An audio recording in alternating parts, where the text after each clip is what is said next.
Once we had the money and once we knew we had a potential place to air it, we had to produce a show. And the first thing that we did was to hold a number of seminars between the producers who had been hired then. Dave Connell had been hired, John Stone had been hired, I think Sam Gibbon had been hired by that time, three key initial producers. We probably had found Joe Raposo as our music director by then, although I don't remember him at the seminars.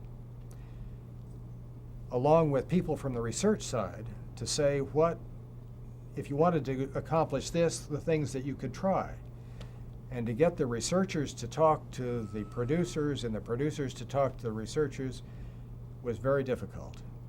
On the one hand, the researchers thought these producers didn't know anything about human behavior or how to manage it, and the producers thought these researchers were off the wall at the beginning. So they had to learn how to talk to each other, and gradually over about a 5-month period with several seminars, that began to develop better. And we also were very fortunate in having Jerry Lesser, who was then a professor of educational psychology at Harvard, as our chairman of a board of advisors, and he was the one who led most of those seminars. That is, he facilitated them. He was the chairperson of the seminars.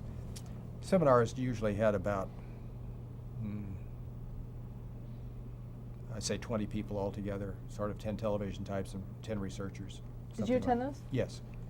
So I was involved during that stage. But the development of the program format, that was really the job of the producers. And that was Dave Connell and his crew that did that. Did you see those first 5 yes. pilot shows? Oh, yes. Describe those. Well, they were very much like what actually went on the air in November.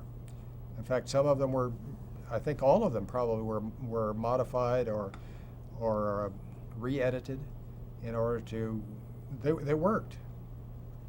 And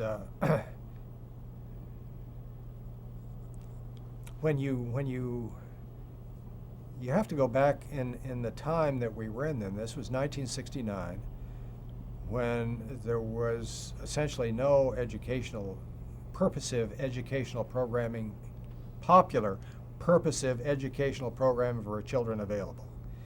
And there was a talk of the Great Society. That was the Great Society era.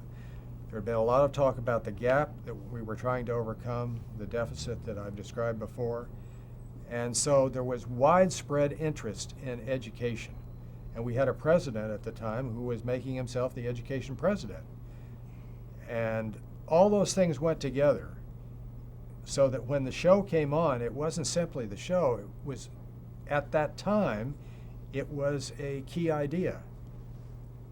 So, you know, you can have a wonderful idea, but if the timing is wrong, it may not work.